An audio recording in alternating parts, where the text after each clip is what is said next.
여러분, 오늘 밤 우리는 자식에게도 끝내다 말하지 말아야 할 것들에 대해 이야기하려 합니다.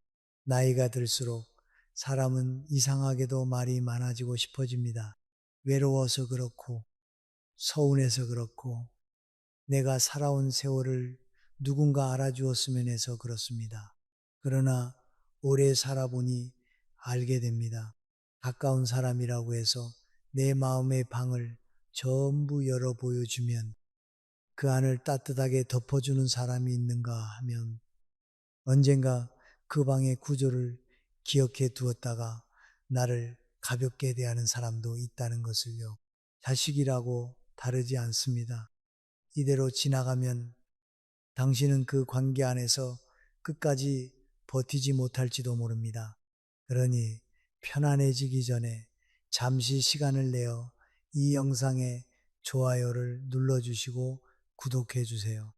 다만 제가 여기서 하는 이야기가 정말 마음에 드실 때만요.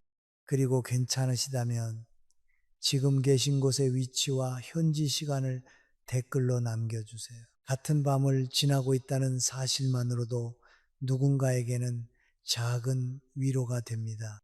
이제 불을 끄고 부드러운 소음이 필요하다면 선풍기를 켜도 좋습니다. 그리고 오늘 밤의 여정을 함께 시작해 보겠습니다. 사람은 자신을 가장 사랑해 줄 사람 앞에서 가장 쉽게 무너지는 말을 합니다. 남에게는 조심하고 이웃에게는 가리고 친구에게도 반만 말하면서 이상하게 자식 앞에서는 끝까지 다 말해야 사랑이라고 믿습니다. 내가 낳았으니 알아야 한다고 생각, 내가 늙었으니 의논해야 한다고 생각하고 내가 외로우니 들어주어야 한다고 생각합니다. 그런데 삶은 그렇게 단순하지 않았습니다. 피가 이어졌다고 해서 모든 말이 안전해지는 것은 아닙니다. 어느 날 식탁에 앉아 자식이 무심하게 묻습니다. 엄마, 통장에는 얼마나 있어, 아버지? 앞으로 어떻게 할 생각이야? 우리한테 숨기는 거 없지 말투는 걱정처럼 들립니다. 그래서 마음이 조금 풀립니다. 그래도 자식이니까, 그래도 내 편이니까, 그래도 알아두면 나중에 편하겠지 싶어 하나씩 말하게 됩니다. 처음에는 별일 없어 보입니다. 그런데 며칠 지나 말투가 달라집니다. 어떤 부탁은 당연해지고 어떤 간섭은 걱정이라는 이름을 달고 들어오고 어떤 결정은 이미 자식 쪽에서 정해진 듯 흘러갑니다. 그때서야 사람은 뒤늦게 깨닫습니다. 내가 정보를 준 것이 아니라 나를 다루는 방법을 알려준 것일 수도 있었다는 것을요. 이것은 자식을 의심하라는 말이 아닙니다.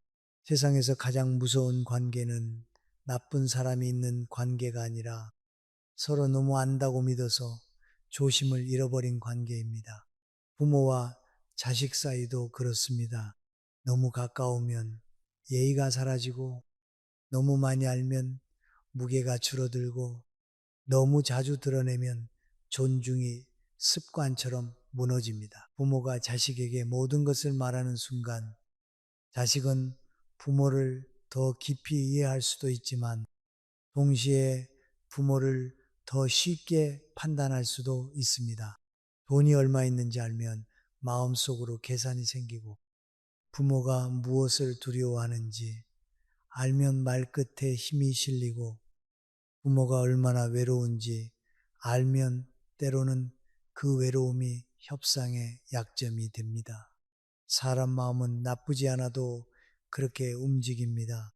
안다고 해서 반드시 더 따뜻해지는 것이 아니라 알기 때문에 더 함부로 굴 수 있는 것이 인간관계의 오래된 진실입니다. 밤에 혼자 돌아와 불을 끄고 누웠을 때 낮에 했던 말이 갑자기 떠오르는 순간이 있습니다. 괜히 말했나? 내가 너무 다 보여줬나? 이제 저 아이가 나를 어떻게 생각할까? 그 후에는 크게 울지 않습니다. 다만 가슴 한쪽을 서늘하게 합니다. 말 한마디로 당장 집이 무너지는 것은 아니지만 존중은 그런 식으로 조금씩 금이 갑니다. 처음에는 질문이 많아지고 그 다음에는 조언이 많아지고 어느 순간부터는 부모의 생각보다 자식의 판단이 앞에 놓입니다. 오래전에는 부모가 자식에게 숨기는 것이 있으면 차갑고 서운한 일이라고만 생각했습니다. 하지만 나이가 들수록 생각이 바뀝니다. 숨긴다는 말이 언제나 불신을 뜻하는 것은 아닙니다. 어떤 침묵은 관계를 지키는 덮개이고 어떤 비밀은 품위를 지키는 울타리입니다. 모든 것을 말하지 않는 부모가 냉정한 부모가 아니라 끝까지 자기 자리를 잃지 않으려는 부모일 수 있습니다. 자식에게 사랑을 주는 것과 자식에게 내 모든 속을 내주는 것은 다릅니다. 사랑은 따뜻해야 하지만 삶의 중심까지 넘겨주는 일은 신중해야 합니다. 부모가 너무 많이 설명하면 자식은 부모를 이해하기보다 평가하기 시작합니다. 부모가 너무 많이 기대면 자식은 부모를 걱정하기보다 부담으로 느끼기 시작합니다. 부모가 너무 많이 털어놓으면 자식은 부모의 마음을 귀하게 듣기보다 익숙하게 여깁니다. 익숙해진 것은 쉽게 소중함을 잃습니다. 그래서 후반부 인생에는 다른 지혜가 필요합니다. 젊을 때의 지혜가 열심히 말하고 설득하고 증명하는 것이었다면 나이 든 뒤 지혜는 덜 말하고도 무너지지 않는 것입니다. 내가 가진 것을 전부 알리지 않아도 되고 내가 아픈 것을 전부 보여주지 않아도 되고 내가 마지막에 무엇을 어떻게 준비했는지 모두 꺼내놓지 않아도 됩니다. 필요한 말은 하되 나를 가볍게 만들 말은 멈출 줄 알아야 말하지 않는다고 사랑이 줄어드는 것이 아닙니다. 오히려 말하지 않기 때문에 관계가 오래 유지되는 경우가 많습니다. 부모가 자기 안에 조용한 방 하나를 남겨둘 때 자식도 그 문 앞에서 함부로 들어오지 못합니다. 그 거리가 서운함처럼 느껴질 수 있지만 그 거리가 있어야 예의가 살아납니다. 사람 사이의 존중은 언제나 조금의 거리 위에 세워집니다. 그러니 오늘 밤 우리가 붙잡아야 할 첫 생각은 이것입니다. 자식에게 끝까지 존중받고 싶다면 모든 것을 이해받으려 애쓰지 말아야 합니다. 이해받고 싶은 마음이 커질수록 우리는 더 많이 설명하고 더 많이 내어주고 더 많이 기대게 됩니다. 그러나 품이 있는 노후는 모든 것을 털어놓는 데서 오지 않습니다. 오히려 내 안에 남겨둔 조용한 비밀, 그 말하지 않은 중심에서 시작됩니다. 돈 이야기는 이상하게도 가족 안에서 가장 조용히 사람의 위치를 바꿉니다. 큰 소리가 나지 않아도, 다툼이 시작되지 않아도 누군가 부모의 정확한 형편을 알게 되는 순간부터 관계의 공기가 조금 달라집니다. 부모는 그저 안심시키려고 말했을 뿐인데 듣는 쪽에서는 어느새 기대를 만들고 걱정을 만들고 때로는 계산을 만듭니다. 돈은 종이에 적힌 숫자 같지만 사람 마음속에 들어가면 태도가 됩니다. 자식이 어느 날 묻습니다. 엄마, 연금은 매달 얼마 나와? 아버지, 집은 나중에 어떻게 할 거야? 혹시 빚은 없어? 말만 들으면 걱정입니다. 부모도 그 걱정이 고맙습니다. 그래서 대충 말하려다가도 괜히 숨기는 사람처럼 보일까봐 자세히 말합니다. 통장에 얼마가 있고, 적금은 언제 끝나고, 병원비는 어느 정도 준비해 두었고, 누구에게 조금 빌려준 돈이 있다는 말까지 흘러나옴. 그 순간에는 속이 후련합니다. 이제는 아이들이 알아두었으니 든든하다고 생각합니다. 하지만 돈의 속사정을 너무 정확히 말하면 부모의 신비가 사라집니다. 여기서 말하는 신비란 거창한 것이 아닙니다. 자식이 부모를 함부로 판단하지 못하게 하는 최소한의 여백입니다. 부모에게 어느 정도 여유가 있는지 모를 때는 말 한마디도 조심합니다. 그런데 정확한 액수가 들어오면 사람 마음은 이상하게 움직입니다. 그 정도 있으면 괜찮겠네. 그 돈이면 조금 도와줘도 되겠네. 왜 이렇게 아끼지? 나중에 결국 우리에게 올 돈 아닌가? 이런 생각이 꼭 악해서 생기는 것은 아닙니다. 돈을 아는 순간 관계 안에 숫자가 들어오기 때문입니다. 명절에 자식이 웃으며 말합니다. 엄마는 돈도 있으면서 왜 그렇게 아껴? 처음에는 농담처럼 들립니다.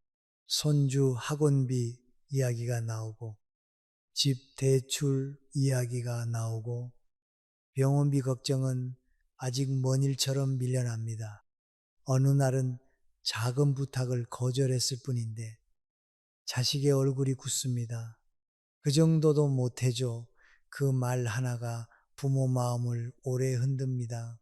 돈을 주지 않아서 미안한 것이 아니라 내가 가진 것을 이미 알고 있는 사람이 나를 인색한 사람처럼 보는 듯해서 마음이 무너집니다. 돈의 비밀을 지키라는 말은 자식과 원수가 되라는 뜻이 아닙니다.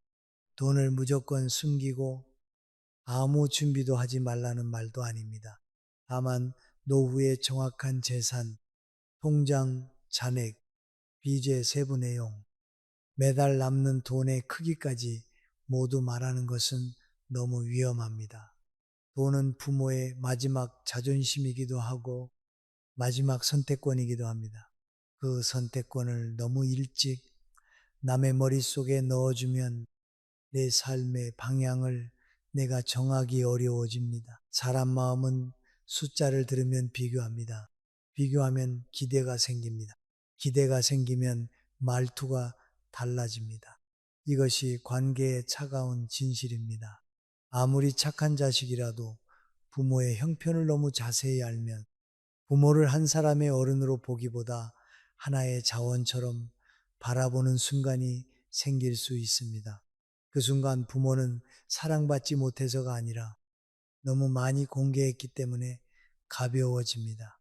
존중은 때로 모르는 데서 유지됩니다. 특히 노후의 돈은 자식에게 설명하기 위해 존재하는 돈이 아닙니다. 아픈 날 병원에 가기 위한 돈이고 누군가에게 손 벌리지 않기 위한 돈이고 마지막까지 내 방식대로 살기 위한 돈입니다. 오래 살아보면 압니다. 자식이 아무리 효자라도 내 지갑이 완전히 비어 있을 때의 말투와 내가 아직 선택권을 가지고 있을 때의 말투는 같지 않습니다. 이것은 서글픈 말이지만 피할 수 없는 현실입니다. 사람은 의지할 곳이 전혀 없는 사람에게 쉽게 조언하고 결정하고 대신 판단하려 듭니다. 그러니 돈에 대해 물어올 때는 전부 다 버릴 필요도 없고 전부 열어줄 필요도 없습니다. 걱정하지 않아도 될 만큼 준비하고 있다. 필요한 것은 정리해 두었다. 큰 문제 생기지 않게 내가 관리하고 있다. 이런 정도면 충분합니다. 자식이 더 캐물어도 차분히 웃으며 말할 수 있어야 합니다. 너희에게 부담 주지 않으려고 내가 천천히 챙기고 있다. 이 말에는 숨김보다 품위가 있고 거절보다 안정감이 있습니다. 부모가 돈 이야기를 조절할 줄 알면 자식도 함부로 넘어오지 못합니다. 반대로 부모가 불안한 마음에 하나하나 다 말하면 자식은 자신도 모르게 부모의 삶을 관리하려 듭니다. 처음에는 걱정이고, 그 다음에는 간섭이고, 끝에는 결정권이 됩니다. 그렇게 되면 부모는 자기 돈을 가지고도 허락을 받아야 하는 사람처럼 작아집니다. 그것만큼 노후를 서럽게 만드는 일도 없습니다. 첫 번째로 무덤까지 가져가야 할 비밀은 돈의 정확한 속사정입니다. 대강의 안정은 알려도 정확한 숫자는 품 안에 두어야 합니다. 준비는 하되 떠벌리지 말고 정리는 하되 넘겨주지 말고 도움은 주되 내 중심을 잃지 말아야 합니다. 돈을 지킨다는 것은 욕심을 지킨다는 뜻이 아닙니다. 나이든 내가 끝까지 선택받는 사람이 아니라 선택하는 사람으로 남기 위한 마지막 기둥을 지키는 일입니다. 돈 이야기가 무서운 까닭은 그것이 돈에서 끝나지 않기 때문입니다. 돈을 알게 된 사람은 어느새 부모의 생활을 해석하기 시작합니다. 왜 저렇게 아끼는지, 왜 저 돈을 쓰지 않는지, 왜 나에게는 도와주지 않는지, 왜 형제에게는 조금 더 해주었는지 마음속으로 따집니다. 부모는 평생 모은 돈을 그저 조용히 쥐고 있었을 뿐인데 자식들 마음속에서는 그 돈이 이미 나뉘고 비교되고 평가됩니다. 돈은 주머니 안에 있을 때는 내 것이지만 남의 머릿속에 들어가는 순간부터 관계의 문제가 됩니다. 처음에는 아주 작은 말에서 시작됩니다. 전화 끝에 자식이 말합니다. 엄마, 요즘도 그렇게 아껴서 밥상 앞에서는 그 집 팔면 꽤 되겠네 하고 지나가듯 말합니다. 형제들이 모인 자리에서는 누군가 웃으며 나중에 그런 건 미리 정해두는 게 좋지라고 말합니다. 다 평범한 말처럼 들리지만 부모의 마음은 그 순간 조용히 얼어붙습니다. 내가 아직 살아있는데 내 삶이 벌써 정리되는 느낌이 들기 때문입니다. 오래 살아보면 알게 됩니다. 사람은 돈 앞에서 본성이 나빠진다기보다 돈 앞에서 자기 사정이 먼저 보입니다. 자식에게도 자기 집 대출이 있고 아이들 교육비가 있고 장사 걱정이 있고 노후 준비에 불안이 있습니다. 그러니 부모의 재산을 알게 되면 머리로는 아니라고 해도 마음 한쪽에서 기대가 생깁니다. 언젠가는 도움이 되겠지. 급하면 말해볼 수 있겠지. 부모니까 결국 내 편을 들어주겠지. 이 기대가 바로 관계를 서서히 바꾸는 시작입니다. 부모가 한번 크게 도와주면 고마움은 오래가지 않고 기준만 남는 경우가 많습니다. 처음에는 눈물까지 글썽이며 정말 고마워라고 말합니다. 그러나 시간이 지나면 그 도움은 특별한 은혜가 아니라 부모가 할 수 있었던 당연한 일처럼 기억됩니다. 다음에 거절하면 더 서운해합니다. 예전에는 해줬는데 왜 이번에는 안 되느냐고 묻습니다. 그때 부모는 돈을 잃은 것보다 더 아픈 것을 잃습니다. 바로 내 거절이 미안함이 아니라 죄책감으로 느껴지는 마음의 자유입니다. 돈이 알려진 집에서는 형제 사이에도 미세한 균열이 생깁니다. 누가 더 자주 찾아오는지, 누가 더 많이 받았는지, 누가 병원에 모시고 갔는지, 누가 부모에게 더 살갑게 말하는지까지 계산의 그림자가 드리워집니다. 부모는 그저 자식들이 사이좋게 지내길 바라지만 부모의 돈이 너무 선명하게 드러나면 자식들의 마음은 부모를 중심으로 모이는 것이 아니라 부모의 것을 중심으로 갈라지기 쉽습니다. 이때 부모가 가장 외로워집니다. 자식들이 곁에 있는데도 자신이 사람이 아니라 남겨질 목처럼 느껴지기 때문입니다. 심리적으로 보면 돈의 정보는 관계 안에서 권력을 만듭니다. 누가 얼마를 알고 있느냐에 따라 말의 높낮이가 달라지고 부탁의 강도가 달라지고 거절을 받아들이는 태도도 달라집니다. 부모가 돈을 많이 가진 것으로 보이면 자식은 기대를 품고 돈이 없는 것으로 보이면 자식은 부담을 느낍니다. 어느 쪽이든 너무 자세한 정보는 부모를 편안하게 두지 않습니다. 많으면 달라고 하고 적으면 간섭합니다.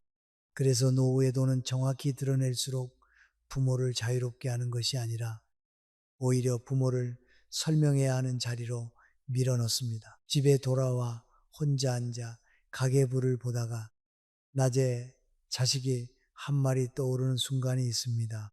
엄마는 그 정도 있잖아. 그 한마디가 오래 남습니다. 자식은 아무 뜻 없이 했다고 말할지 모릅니다. 그러나 부모에게는 그 말이 이렇게 들립니다. 나는 이제 엄마의 사정을 알고 있어. 그때부터 부모는 자기 돈을 쓰면서도 눈치를 봅니다. 병원에 가도 말해야 할 것 같고, 작은 가전제품 하나를 사도 변명해야 할 것 같고, 누군가에게 선물 하나를 해도 자식의 표정이 떠오릅니다. 돈이 있는데도 자유롭지 못한 노후가 이렇게 시작됩니다. 그러므로 돈의 문제는 차갑게 끊어야 하는 문제가 아니라 조용히 질서를 세워야 하는 문제입니다. 자식에게 필요한 최소한의 안심은 주되 부모의 마지막 선택권은 부모의 손에 남겨야 합니다. 중요한 서류는 정리해두고 위급할 때 연락할 방법은 알려주고 큰 방향은 말해도 됩니다. 하지만 지금 얼마가 있고 누구에게 얼마를 줄 생각이며 어느 통장에 무엇이 들어있는지까지 자세히 펼쳐 보일 필요는 없습니다. 그것은 투명함이 아니라 너무 이른 양도일 수 있습니다. 성숙한 부모는 돈을 움켜쥐고 자식을 시험하지 않습니다. 그러나 돈으로 사랑을 증명하려고도 하지 않습니다. 필요할 때는 도와주되 도와준 뒤에도 내 삶이 흔들리지 않을 만큼만 합니다. 거절해야 할 때는 길게 설명하지 않습니다. 이번에는 어렵다. 내 노후도 내가 지켜야 한다. 너를 미워해서가 아니라 내 삶의 균형을 지키려는 것이다. 이렇게 말할 수 있어야 합니다. 말은 부드러워도 중심은 흐트러지지 않아야 합니다. 돈 때문에 존중을 잃는 사람은 대개 돈이 없어서가 아니라 돈을 통해 자신을 너무 많이 설명했기 때문에 무너집니다. 자식에게 인정받고 싶어서 좋은 부모로 보이고 싶어서 서운한 말을 듣기 싫어서 너무 일찍 문을 열어버립니다. 그러나 부모의 품위는 자식의 만족으로 완성되지 않습니다. 내 삶의 책임을 내가 끝까지 쥐고 있을 때 비로소 자식도 부모를 한 사람의 어른으로 바라봅니다. 돈을 숨기는 것이 아니라 돈의 자리를 바로 세우는 것입니다. 돈이 사랑보다 앞서지 않게 하고 돈이 효도보다 크게 보이지 않게 하고 돈이 부모의 말보다 더 큰 힘을 갖지 않게 하는 것입니다. 자식에게 줄 수 있는 가장 좋은 유산은 모든 재산의 공개가 아니라 끝까지 흔들리지 않는 부모의 태도입니다. 그 태도를 본 자식은 뒤늦게라도 배웁니다. 부모도 자기 삶을 지킬 권리가 있는 사람이라는 것을요. 자식에게 가장 말하고 싶지만 가장 조심해야 하는 것이 있습니다. 바로 마음속 깊은 서운함입니다. 돈의 비밀이 삶의 선택권을 지키는 문제라면 서운함의 비밀은 관계의 마지막 온기를 지키는 문제입니다. 부모는 자식에게 받은 상처를 오래 품습니다. 말 한마디, 식은 표정 하나, 바쁘다는 짧은 대답 하나가 생각보다 오래 남습니다. 그런데 그 서운함을 있는 그대로 쏟아놓는 순간 자식은 부모의 마음을 이해하기보다 먼저 자신을 방어합니다. 너는 왜 그렇게 전화 한 통이 어렵니? 내가 너를 어떻게 키웠는데 이렇게 하니? 나는 너 때문에 얼마나 외로웠는지 모른다. 이런 말은 부모의 마음에서는 아픈 고백입니다.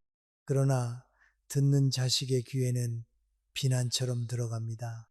부모는 위로를 기대하며 말했는데 돌아오는 것은 침묵이거나 짜증이거나 더 차가운 거리입니다. 그때 부모는 두 번 상처받습니다.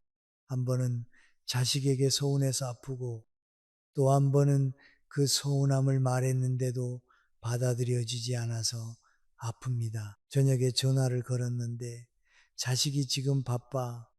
나중에 할게 하고 끊습니다. 며칠 뒤 다시 통화가 되었을 때 부모는 참았던 말을 꺼내고 싶어집니다. 너는 엄마가 죽어야 후회할래? 말이 나오려는 순간 목이 뜨거워집니다. 하지만 그 말이 나가고 나면 자식은 미안해하기보다 부담스러워합니다. 다음부터 전화를 더 피할 수도 있습니다. 부모가 바란 것은 가까워지는 것이었는데 말의 무게가 관계를 더 멀리 밀어내는 것입니다. 사람은 자신이 죄책감을 느끼는 말을 들으면 꼭 착해지는 것이 아닙니다. 오히려 도망가고 싶어집니다. 이것이 인간 마음의 불편한 진실입니다. 자식도 마찬가지입니다. 부모가 나는 네가 서운하다고 말하면 자식은 마음을 열기 전에 먼저 내가 그렇게 잘못했나 나도 힘든데 왜 나만 탓하지 하고 스스로를 지킵니다. 그래서 부모의 깊은 서운함은 정직하게 말할수록 더 잘 전달되는 것이 아니라 때로는 깊을수록 더 조심스럽게 다루어야 합니다. 서운함은 사랑이 남아있다는 증거입니다. 아무 마음도 없으면 서운하지도 않습니다. 그러나 사랑이 남아있다고 해서 그 사랑을 원망의 모습으로 내보내면 관계는 그 뜻을 제대로 알아듣지 못합니다. 부모의 말 속에는 나를 조금만 더 기억해다오라는 부탁이 들어있는데 자식은 너는 나쁜 자식이다 라는 판정으로 듣습니다. 이렇게 마음과 말 사이에 간격이 생기면 부모는 점점 더 외로워지고 자식은 점점 더 불편해집니다. 집에 혼자 돌아와 밥을 데우다가 문득 눈물이 날 때가 있습니다. 생일날 짧은 문자 하나만 왔던 일이 떠오르고 병원에 혼자 다녀온 날 아무도 묻지 않았던 것이 생각납니다. 그때 사람은 마음속으로 수십 번 말을 만듭니다. 내가 너에게 얼마나 헌신했는데 너도 늙어봐라. 부모 마음을 그렇게 모르니. 그러나 그런 말은 속에서는 뜨겁지만 밖으로 나오면 관계를 태우는 불이 됩니다. 상처를 설명하려다 오히려 내 품위까지 그을릴 수 있습니다. 그렇다고 아무 말도 하지 말고 참고만 살라는 뜻은 아닙니다. 참기만 한 부모는 어느 날 사소한 일에 크게 터집니다. 중요한 것은 서운함을 그대로 던지지 않는 것입니다. 깊은 감정을 조금 식혀서 상대가 받을 수 있는 말로 바꾸는 것입니다. 왜 그렇게 무심하니 대신 가끔 네 목소리를 들으면 내가 마음이 놓인다 라고 말할 수 있습니다. 너 때문에 외롭다. 대신 요즘은 혼자 있는 시간이 길어서 짧게라도 안부를 들으면 좋겠다라고 말할 수 있습니다. 같은 마음이라도 이렇게 말하면 비난이 아니라 초대가 됩니다. 나이가 들수록 말은 더 적어져야 하지만 마음은 더 거칠어지면 안 됩니다. 자식에게 받은 서운함을 무덤까지 가져가야 한다는 말은 그 상처를 썩히라는 뜻이 아닙니다. 자식에게 내 외로움의 전부를 책임지게 만들지 말라는 뜻입니다. 부모의 마음에도 자식이 들어올 수 있는 방이 있고 스스로 돌보아야 할 방이 있습니다. 그 경계를 잃으면 부모는 자식의 반응 하나에 하루 전체를 빼앗기고 맙니다. 성숙한 부모는 자식에게 상처를 하나하나 청구서처럼 내밀지 않습니다. 대신 자기 마음의 방향을 바꿉니다. 연락이 늦으면 나를 버렸다고 단정하지 않고 말이 짧으면 나를 무시한다고 바로 결론 내리지 않습니다. 물론 아프지만 그 아픔을 붙들고 자식 앞에서 무너지지 않습니다. 필요한 말은 짧게 하고 기대는 낮추고 내 하루를 다시 내 손으로 가져옵니다. 이것이 차가움이 아니라 품위입니다. 서운함을 다 말하면 속이 시원할 것 같지만 실제로는 더 허전해질 때가 많습니다. 자식이 내 마음을 온전히 알아주지 못하면 나는 또 설명하고 싶어지고 설명할수록 더 작아집니다. 그래서 두 번째로 끝까지 지켜야 할 비밀은 마음속 깊은 서운함입니다. 말하지 말아야 해서가 아니라 아무렇게나 말해서는 안 되기 때문입니다. 부모의 깊은 마음은 싼 감정처럼 던질 것이 아니라 오래 살아온 사람의 품격으로 다듬어 꺼내야 합니다. 서운함을 품위로 바꾸는 일은 마음을 속이는 일이 아닙니다. 오히려 내 마음을 가장 깊이 아는 사람이 할 수 있는 조용한 절제입니다. 젊을 때는 속상하면 바로 말해야 정직한 줄 알았습니다. 참고 있으면 손해보는 줄 알았고 내가 아픈 만큼 상대도 알아야 공평한 줄 알았습니다. 그러나 오래 살아보니 모든 아픔을 그대로 말하는 사람이 반드시 덜 아픈 것은 아니었습니다. 오히려 말할수록 더 상처받고 설명할수록 더 초라해지는 순간이 많았습니다. 자식 앞에서 특히 그렇습니다. 부모는 자식이 내 마음을 알아주면 눈물이 풀릴 것이라 생각합니다. 그런데 자식은 부모의 마음을 들을 준비가 되어 있지 않을 때가 많습니다. 자기 생활에 쫓기고 자기 걱정에 잠기고 자기 자식 키우느라 정신이 없습니다. 그래서 부모의 깊은 서운함이 들어가면 그것을 사랑의 호소로 듣지 못하고 부담의 무게로 듣습니다. 부모가 바란 것은 따뜻한 손길인데 돌아오는 것은 또 그 얘기야 라는 피곤한 표정일 수 있습니다. 그 표정 하나가 부모에게는 오래 남습니다. 말하다가 갑자기 입을 다물게 되고 전화를 끊고 나서 한참 동안 휴대폰 화면만 바라보게 됩니다.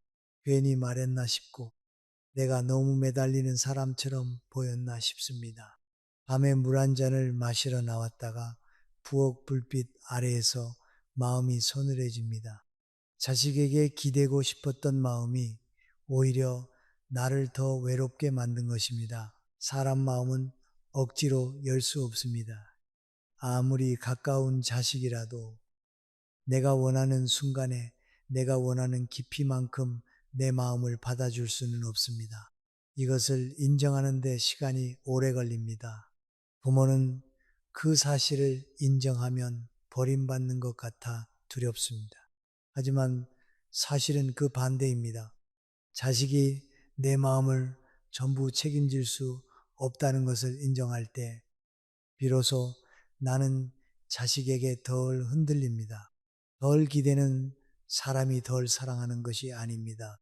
덜 기대기 때문에 더 오래 사랑할 수 있습니다. 서운함을 품위로 바꾸려면 먼저 말을 늦추어야 합니다.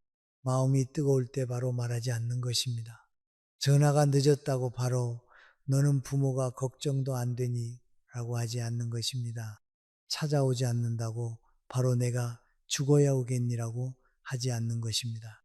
그런 말은 부모 마음에 피멍을 보여주는 말이지만 듣는 사람에게는 칼처럼 들어갑니다. 칼을 맞은 사람은 안아주기보다 물러납니다. 그래서 깊은 말일수록 조금 시켜야 합니다. 대신 이렇게 바꿀 수 있습니다. 요즘 네가 바쁜 건 안다. 그래도 가끔 목소리 들으면 내가 힘이 난다. 이 말은 약하지 않습니다. 오히려 더 강합니다. 비난하지 않으면서도 원하는 것을 말하고 매달리지 않으면서도 마음을 전합니다. 왜 안 왔니? 보다 네가 오면 집안 공기가 조금 달라진다는 말이 더 오래 남습니다. 사람은 공격받을 때보다 인정받을 때 더 가까이 옵니다. 부모의 말도 마찬가지입니다. 서운함을 원망으로 내보내면 벽이 되고 따뜻한 요청으로 바꾸면 문이 됩니다. 그러나 여기서도 조심해야 합니다. 따뜻하게 말한다고 해서 반드시 자식이 달라지는 것은 아닙니다. 사람은 각자의 그릇만큼 반응합니다. 어떤 자식은 알아듣고 어떤 자식은 여전히 바쁘고 어떤 자식은 부모의 마음을 계속 가볍게 여깁니다. 그때 부모가 해야 할 일은 다시 매달리는 것이 아니라 내 마음을 다른 곳에서도 숨쉬게 하는 것입니다. 친구와 짧은 산책을 하고 이웃과 차 한 잔을 나누고 혼자 먹는 밥상에도 반찬 하나를 더 올려놓는 일입니다. 내 하루가 자식의 연락 하나에 전부 흔들리지 않도록 삶의 기둥을 여러 개 세우는 것입니다. 서운함을 품위로 바꾼다는 것은 결국 내 감정의 주인을 다시 나로 돌려놓는 일입니다. 자식이 전화를 하면 기쁘지만 하지 않는다고 내가 무너지는 것은 아닙니다. 자식이 알아주면 고맙지만 알아주지 않는다고 내 삶이 헛된 것은 아닙니다. 내가 베푼 세월은 자식의 감사 한마디로만 가치가 생기는 것이 아닙니다. 이미 그 세월을 살아낸 내 안에 가치가 남아 있습니다. 노후의 가장 위험한 것은 외로움 자체가 아닙니다. 외로움을 견디지 못해 아무에게나 내 마음을 맡기는 것입니다.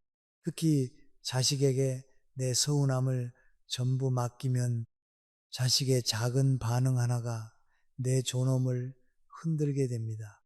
그래서 성숙한 사람은 말합니다. 나는 서운했지만 그 서운함으로 나를 망치지는 않겠다. 이 한 문장이 사람을 다시 세웁니다. 이제부터는 자식 앞에서 덜 울고 더 깊어져야 합니다. 덜 따지고 더 분명해져야 합니다. 덜 원망하고 더 단단해져야 합니다. 마음을 닫으라는 것이 아니라 마음의 문을 아무 때나 활짝 열어두지 말라는 뜻입니다. 깊은 서운함은 내 안에서 먼저 다독이고 필요한 말만 고르고 골라 꺼내야 합니다. 그렇게 할 때 부모의 말은 가벼운 하소연이 아니라 오래 살아온 사람의 조용한 무게가 됩니다. 마지막 선택에 대한 이야기는 누구에게나 어렵습니다. 병원에 얼마나 더 갈 것인지, 몸이 약해졌을 때 어디서 지낼 것인지, 혹시 혼자 살기 어려워지면 누구에게 무엇을 부탁할 것인지, 세상을 떠난 뒤에는 무엇을 어떻게 정리할 것인지, 이런 말들은 꺼내는 순간 공기가 무거워집니다. 그래서 많은 부모가 두 가지 중 하나를 택합니다. 아예 아무 준비도 하지 않거나 반대로 불안한 마음에 자식에게 전부 맡기듯 말해 버립니다.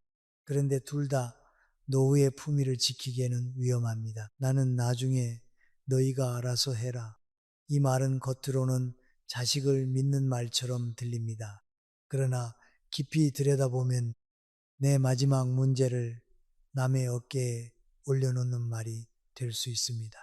자식은 그 말을 듣는 순간 부담을 느낍니다. 사랑해서 책임지고 싶다가도 막상 병원비와 간병과 요양시설과 장례 문제까지 한꺼번에 떠올리면 마음이 무거워집니다. 그 무거움이 오래 쌓이면 부모를 향한 따뜻함보다 부담감이 먼저 올라올 수 있습니다. 반대로 나는 절대 요양시설에는 안 간다. 무슨 일이 있어도 너희가 나를 돌봐야 한다. 내가 죽으면 이것도 이렇게 하고 저것도 저렇게 해라. 이렇게 모든 결정을 감정으로 밀어붙이는 것도 자식을 멀어지게 만듭니다.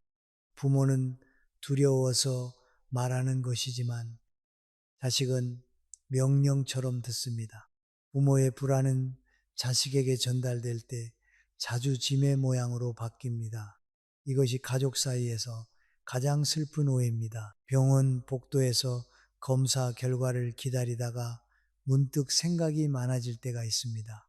집으로 돌아오는 택시 안에서 창밖을 보며 내가 더 약해지면 어떻게 하지 하는 생각이 스칩니다.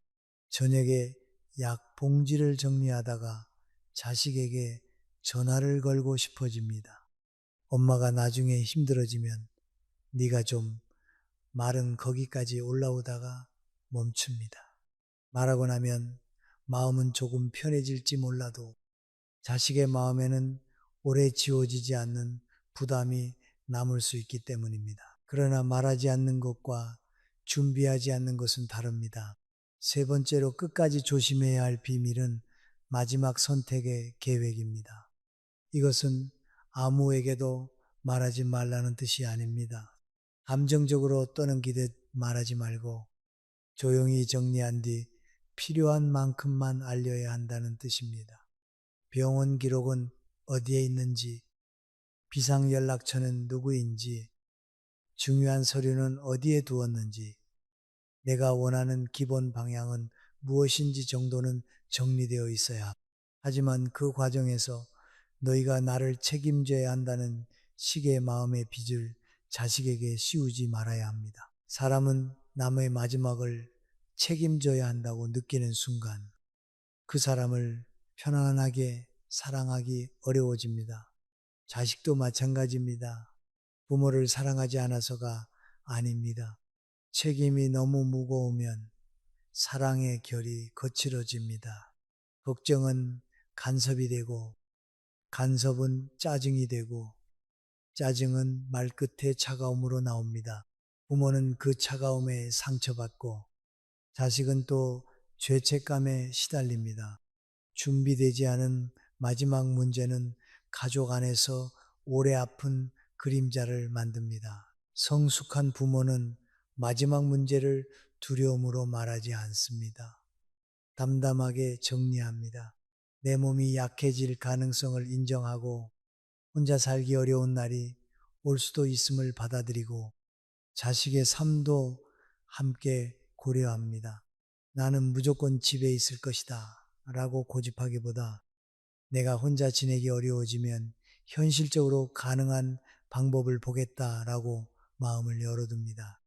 요양시설이든 방문 돌봄이든 병원 치료든 중요한 것은 장소가 아니라 내가 그 선택을 너무 늦게 남의 손에 떠넘기지 않는 것입니다. 이런 준비를 해둔 부모는 말투가 달라집니다. 자식에게 애원하지 않고 협박하지 않고 죄책감을 주지 않습니다. 걱정하지 마라. 기본적인 것은 정리해 두었다. 필요할 때 너희와 상의하겠지만 내가 할 수 있는 준비는 해두고 있다. 이 한마디가 자식에게도 이상한 안심을 줍니다. 부모가 무너지지 않고 있다는 느낌, 아직 자기 삶을 자기 손으로 붙들고 있다는 느낌이 자식의 존중을 살립니다. 마지막 계획을 너무 자세히 말하면 자식은 부모의 삶을 미리 끝난 일처럼 바라볼 수 있습니다. 반대로 아무것도 말하지 않으면 어느 날 갑자기 모든 짐이 자식에게 떨어집니다. 그러니 필요한 것은 침묵과 공개 사이의 균형입니다.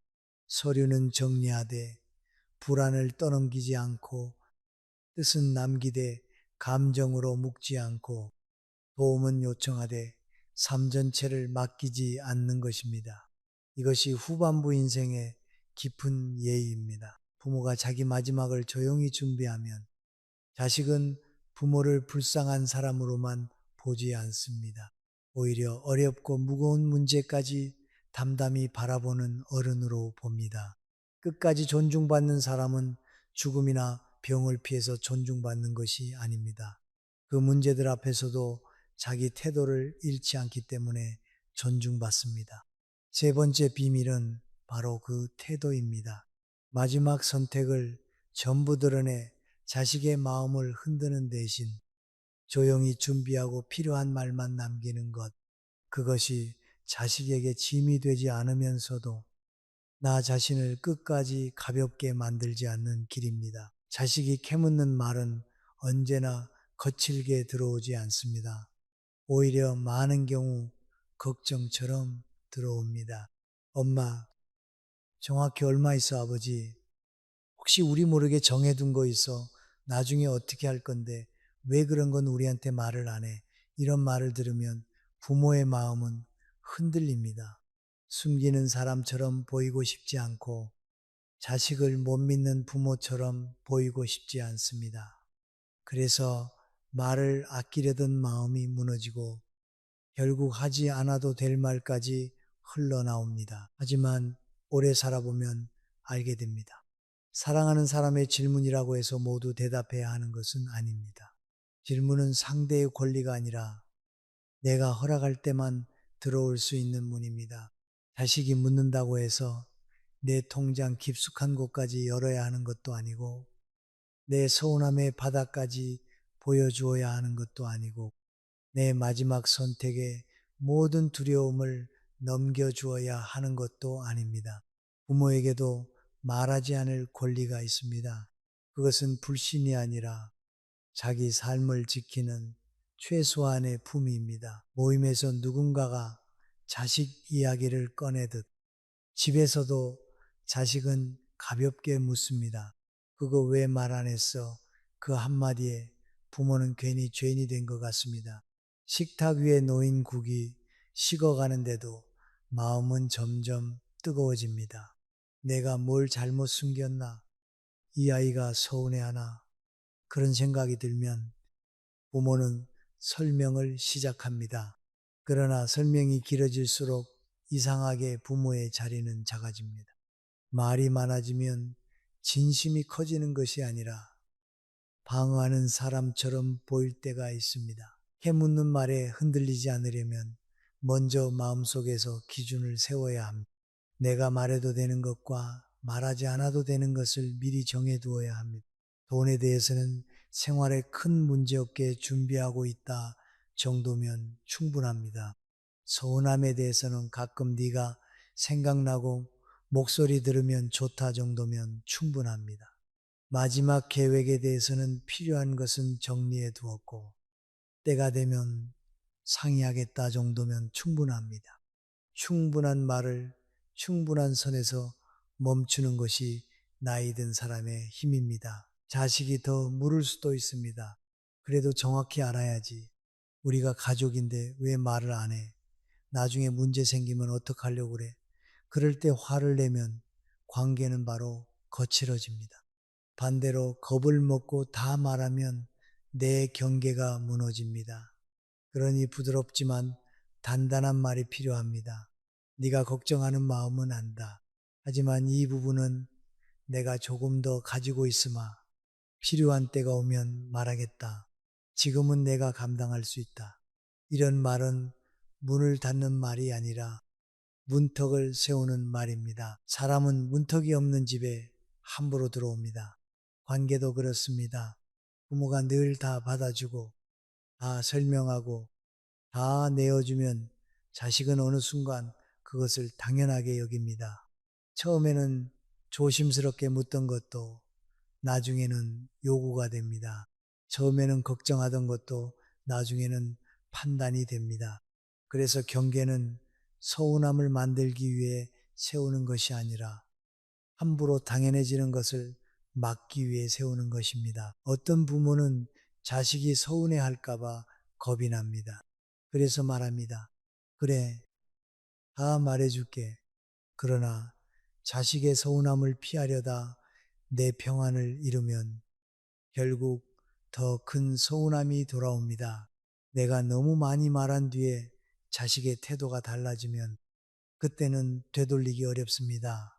한번 알려준 숫자는 다시 모르게 알 수 없고 한번 쏟아낸 원망은 다시 주워 담기 어렵고 한번 넘겨준 결정권은 다시 가져오기가 쉽지 않습니다.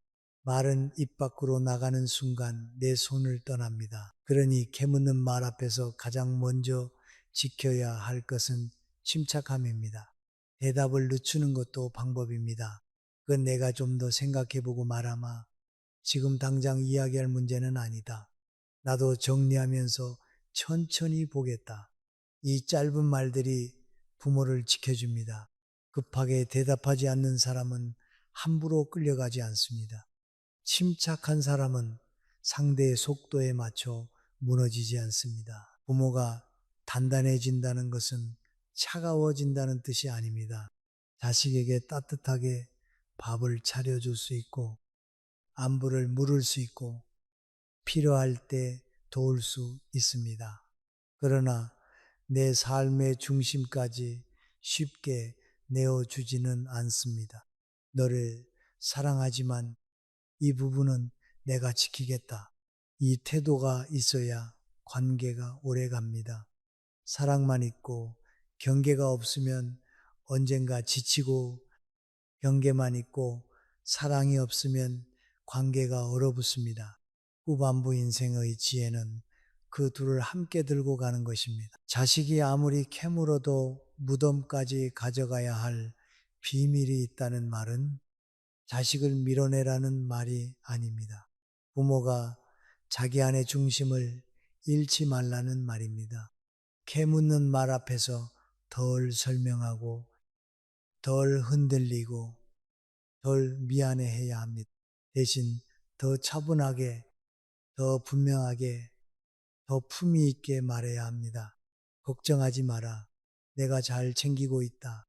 이 짧은 말 하나가 때로는 긴 설명보다 더 큰 존중을 남깁니다. 끝까지 존중받는 사람에게는 이상한 공통점이 있습니다. 모든 것을 감추는 사람도 아니고 모든 것을 드러내는 사람도 아닙니다. 말해야 할 때는 말하지만 말하지 않아도 될 때는 조용히 자기 안에 둡니다. 자기 마음을 닫아버린 사람이 아니라 자기 마음의 문을 아무에게나 맡기지 않는 사람입니다. 그런 사람은 외로워 보여도 쉽게 흔들리지 않고 부드러워 보여도 함부로 넘볼 수 없습니다. 나이가 들수록 사람에게 필요한 것은 많은 설명이 아니라 설명하지 않아도 무너지지 않는 중심입니다. 세 가지 비밀은 결국 하나로 이어집니다. 돈의 정확한 속사정, 마음속 깊은 서운함, 마지막 선택의 세부 계획, 이 세 가지는 모두 노후의 가장 약한 곳과 연결되어 있습니다. 돈은 선택권이고, 서운함은 마음의 뿌리이고, 마지막 계획은 인생의 마무리입니다. 이 세 곳을 너무 쉽게 열어 보이면 자식이 나빠서가 아니라 관계가 무거워집니다. 부모는 더 기대하게 되고 자식은 더 부담을 느끼며 어느 순간 사랑해야 할 자리에 계산과 죄책감과 간섭이 들어옵니다. 사람은 가까울수록 조심을 잃습니다. 남에게는 묻지 못할 말을 자식은 부모에게 묻고 부모는 남에게는 하지 않을 말을 자식에게 합니다. 얼마나 있어? 왜 그렇게 서운해? 나중에 우리가 어떻게 하라는 거야? 이런 말들이 오가다 보면 어느 순간 관계는 편안해지는 것이 아니라 피곤해집니다. 가족이라는 이름 아래 너무 많은 것이 허락되면 예의가 먼저 사라집니다. 예의가 사라진 자리에서 존중이 오래 버티기는 어렵습니다. 어느 날 자식이 전화를 걸어옵니다. 목소리는 평범합니다. 엄마, 그때 말한 거 다시 생각해 봤어. 부모는 순간 마음이 흔들립니다. 더 말해야 하나? 더 설명해야 하나? 혹시 내가 너무 차갑게 굴었나 싶습니다.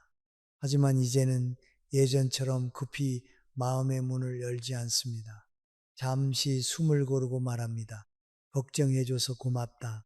내가 필요한 건 정리해두고 있으니 너무 마음 쓰지 마라. 그 말은 길지 않지만 부모의 자리를 다시 세웁니다. 존중은 큰 소리로 얻는 것이 아닙니다. 화를 내서 얻는 것도 아니고 눈물로 붙잡아 얻는 것도 아닙니다. 존중은 내가 나를 함부로 내주지 않을 때 생깁니다. 남이 나를 귀하게 여기기 전에 내가 먼저 내 속을 귀하게 여겨야 합니다. 내 돈을 가볍게 설명하지 않고 내 상처를 아무 말처럼 던지지 않고 내 마지막을 불안한 부탁으로 떠넘기지 않을 때 사람들은 조금씩 알아차립니다. 이 사람에게는 함부로 넘어갈 수 없는 선이 있다는 것을요. 그 선은 독한 벽이 아닙니다. 따뜻한 울타리입니다. 울타리가 있어야 꽃도 자라고 나무도 뿌리를 지키고 집도 집답게 남습니다. 부모와 자식 사이에도 울타리가 필요합니다. 사랑한다고 해서 모든 방을 열어둘 필요는 없습니다. 걱정한다고 해서 모든 서랍을 보여줄 필요도 없습니다. 오히려 조금 남겨둔 거리, 조금 아껴둔 말, 조금 늦춘 대답이 관계를 오래 살립니다. 너무 다 안다고 믿는 순간 사람은 조심을 잃고, 조금 모른다는 여백이 있을 때 사람은 예의를 지킵니다. 나이가 들면 자꾸 확인받고 싶어집니다. 내가 아직 필요한 사람인지, 자식이 나를 사랑하는지, 내가 외로운 사람으로 남지 않을지 확인하고 싶습니다. 그래서 마음이 약해진 날에는 통장 이야기까지 꺼내고 싶고, 서운했던 밤들을 다 말하고 싶고, 마지막 불안을 자식 손에 쥐어주고 싶습니다. 하지만 그럴 때일수록 잠시 멈추어야 합니다. 지금 내가 하려는 말이 관계를 따뜻하게 할 말인지, 아니면 나를 더 작아지게 할 말인지 물어보아야 합니다. 침묵이 언제나 좋은 것은 아닙니다. 그러나 품이 있는 침묵은 사람을 살립니다. 필요한 준비를 해두고도 떠벌리지 않는 침묵, 상처를 알면서도 원망으로 쏟지 않는 침묵, 두려움이 있어도 자식에게 짐처럼 넘기지 않는 침묵, 그런 침묵은 차가운 비밀이 아니라 오래 살아본 사람이 자기 삶을 조용히 책임지는 방식입니다. 그 침묵 안에는 체념이 아니라 깊이가 있고, 외로움이 아니라 질서가 있습니다. 이제 부모는 자식에게 모든 것을 이해받으려 애쓰지 않아도 됩니다. 모든 것을 말해야 사랑받는다는 오래된 믿음에서 조금 벗어나도 됩니다. 사랑은 설명의 양으로 증명되지 않습니다. 오히려 너무 많이 설명하면 사랑은 피곤해지고, 너무 많이 기대면 관계는 무거워집니다. 덜 말하되 더 따뜻하게, 덜 드러내되 더 단단하게, 덜 매달리되 더 깊게 살아가는 것. 그것이 후반부 인생에서 존중을 잃지 않는 길입니다. 오늘 밤 우리가 나눈 이야기를 천천히 내려놓아 봅니다. 자식에게도 끝까지 다 말하지 않아도 되는 것이 있습니다. 돈의 정확한 속사정은 내 마지막 선택권이기에 품 안에 둘 수 있습니다. 마음속 깊은 서운함은 아무렇게나 던질 것이 아니라 내 안에서 먼저 다독인 뒤 필요한 말만 고를 수 있습니다. 병원, 요양시설, 죽음 이후의 계획도 감정으로 떠넘기지 않고 조용히 정리해 둘 수 있습니다. 이것은 자식을 믿지 말라는 이야기가 아닙니다. 오히려 관계를 오래 지키기 위해 필요한 늦은 지혜입니다. 너무 많이 알면 사람은 조심을 잃고, 너무 많이 기대면 사랑도 부담이 됩니다. 부모도 한 사람의 어른으로 남아야 합니다. 자식의 반응 하나에 하루가 무너지고, 자식의 질문 하나에 내 삶의 문을 전부 열어버릴 필요는 없습니다. 이제는 덜 설명해도 됩니다.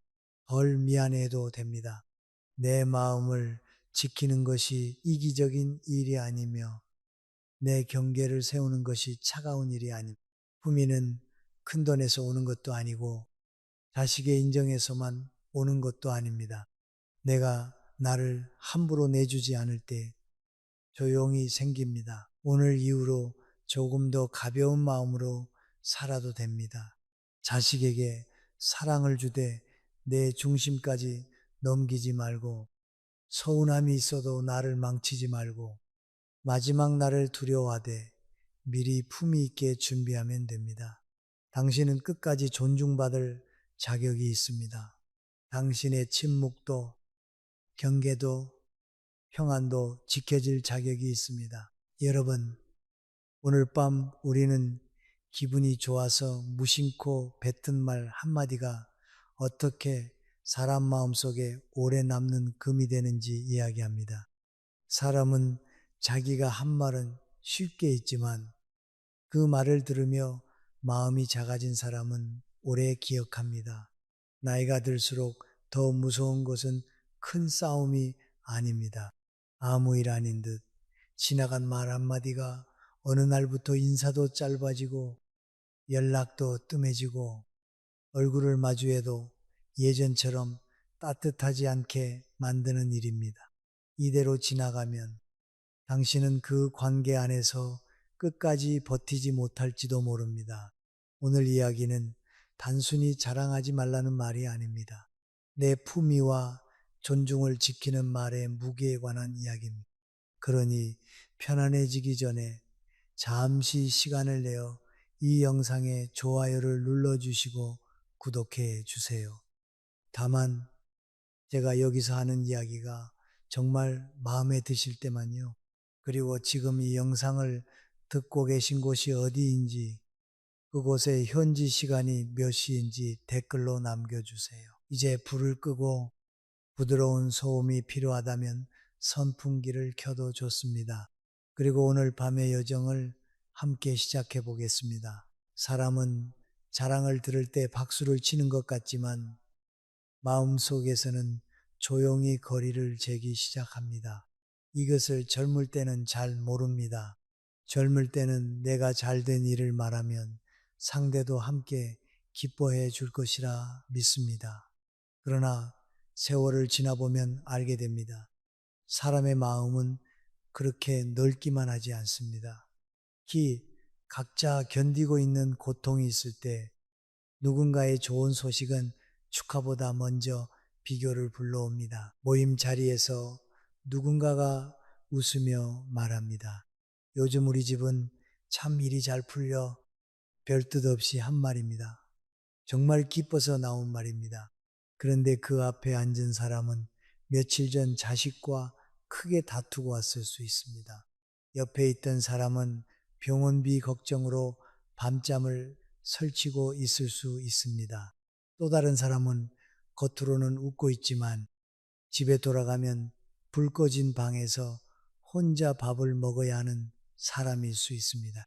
말한 사람은 자랑이라고 생각하지 않았는데 들은 사람의 마음에는 이상하게 서늘한 바람이 지나갑니다. 관계에서 가장 위험한 말은 악한 말이 아니라 내 기분만 알고 남의 사정을 모르는 말입니다.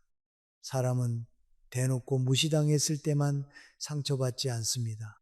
내가 견디고 있는 결핍 앞에서 누군가가 자기의 풍족함을 아무렇지 않게 펼쳐 보일 때도 상처받습니다. 그 상처는 바로 드러나지 않습니다. 그 자리에서는 웃습니다. 좋겠네. 복이 많네. 역시 잘 살았네. 이렇게 말해줍니다. 하지만 집으로 돌아가는 길에는 마음이 조금 다칩니다. 자랑의 무서운 점은 말하는 사람에게는 가볍고 듣는 사람에게는 오래 무겁다는 데 있습니다. 내가 한 말은 바람처럼 지나가지만 상대는 그 말을 자기 인생과 비교합니다. 나는 왜 저렇게 못 살았을까? 내 자식은 왜 저렇지 못할까? 나는 왜 아직도 이렇게 버티고 있을까? 이런 생각이 생기면 그 순간부터 상대는 나를 미워하고 싶지 않아도 조금 불편해집니다. 그리고 불편한 사람과는 오래 가까이 지내기 어렵습니다. 나이가 들수록 인간관계는 넓이보다 온도가 중요해집니다. 많은 사람을 아는 것보다 내 앞에서 마음이 편한 사람이 몇 명 남아 있는지가 더 중요합니다. 그런데 자랑은 그 온도를 조금씩 낮춥니다. 처음에는 아무도 말하지 않습니다. 두 번째에도 웃고 넘어갑니다. 세 번째가 되면 누군가는 속으로 생각합니다. 저 사람은 늘 자기 이야기뿐이구나. 그렇게 한 번 찍힌 인상은 쉽게 지워지지 않습니다. 물론 사람이 좋은 일을 말하지 않고 살 수는 없습니다. 기쁜 일이 있으면 나누고 싶고 평생 애쓴 끝에 얻은 작은 성취는 누군가에게 인정받고 싶습니다. 그 마음 자체가 나쁜 것은 아닙니다. 문제는 말의 방향입니다. 기쁨을 나누는 말은 상대를 함께 안 치지만 자랑은 상대를 아래에 세웁니다. 기쁨은 고맙다는 마음에서 나오고 자랑은 바라는 마음에서 나옵니다. 사람은 그 차이를 귀보다 마음으로 먼저 알아차립니다. 그래서 성숙한 사람은 좋은 일이 생길수록 말을 조금 늦춥니다. 말하기 전에 잠깐 생각합니다. 지금 이 이야기가 이 사람에게도 편안할까? 내가 지금 기쁨을 나누려는 것일까? 아니면 나를 높이려는 것일까? 이런 짧은 멈춤 하나가 관계를 지킵니다. 품이 있는 사람은 자신을 숨기는 사람이 아닙니다. 다만 아무 때나 자신을 펼쳐 보이지 않는 사람입니다. 살다 보면 알게 됩니다. 정말 단단한 사람은 자기 좋은 일을 크게 말하지 않아도 주변이 압니다. 오래 함께한 태도에서 드러나고 말끝의 여유에서 보이고 남을 대하는 방식에서 느껴집니다. 오히려 너무 자주 말하면 가벼워집니다. 가진 것이 많아 보여도 마음은 작아 보이고 잘된 일이 많아 보여도 어딘가 불안해 보입니다. 자랑은 나를 높이는 말 같지만 지나치면 나를 증명하려는 말처럼 들립니다. 오늘부터는 기분이 좋아질수록 말을 조금만 아껴도 됩니다. 누가 물어도 다 말하지 않아도 됩니다. 좋은 일이 있어도 조용히 필요한 만큼만 말하고 상대의 사정이 보이면 한 걸음 물러서도 됩니다. 그것은 차가운 침묵이 아니라 따뜻한 절제입니다. 관계를 오래 지키고 싶은 사람은 자기 마음만 쏟아내지 않습니다. 상대 마음이 받을 수 있는 만큼만 건넵니다. 말을 줄인다고 기쁨이 줄어드는 것은 아닙니다. 오히려 기쁨은 더 깊어집니다. 남에게 확인받지 않아도 내 안에 남기 때문입니다. 자랑하지 않아도 내가 살아온 세월은 사라지지 않습니다. 떠들지 않아도 내 노고는 없어지지 않습니다. 조용히 품고 있을 줄 아는 사람에게는 이상하게 더 큰 무게가 생깁니다. 그 무게가 바로 나이 든 사람의 품위입니다. 돈 이야기는 아무리 조심해도 사람 마음을 쉽게 흔듭니다. 이상하게도 돈은 숫자로만 들리지 않습니다. 그 안에는 누군가의 실패감, 부끄러움, 불안, 자존심이 함께 따라옵니다. 그래서 나이가 들어 돈 자랑을 하는 것은 단순히 내가 넉넉하다는 말을 하는 것이 아니라 듣는 사람에게 너는 어떠냐? 는 질문처럼 들릴 때가 많습니다. 말한 사람은 그런 뜻이 없었다고 해도 듣는 마음은 그렇게 받아들입니다. 오랜만에 만난 자리에서 누군가가 말합니다. 이번에 집값이 많이 올랐어. 예금이자가 꽤 붙더라. 자식한테 이번에 큰돈 좀 보태줬지. 그 말은 짧게 지나갑니다. 그러나 앞에 앉은 사람은 그 순간 웃으면서도 손끝이 굳어질 수 있습니다. 어떤 사람은 아직 월세를 걱정하고 있고 어떤 사람은 병원비 때문에 통장을 열어볼 때마다 마음이 내려앉습니다. 또 어떤 사람은 자식에게 보태주기는커녕 오히려 자식 걱정 때문에 밤마다 한숨을 쉽니다. 살아보니 돈 자랑은 부러움을 사는 말이 아니라 대개는 경계심을 사는 말이었습니다.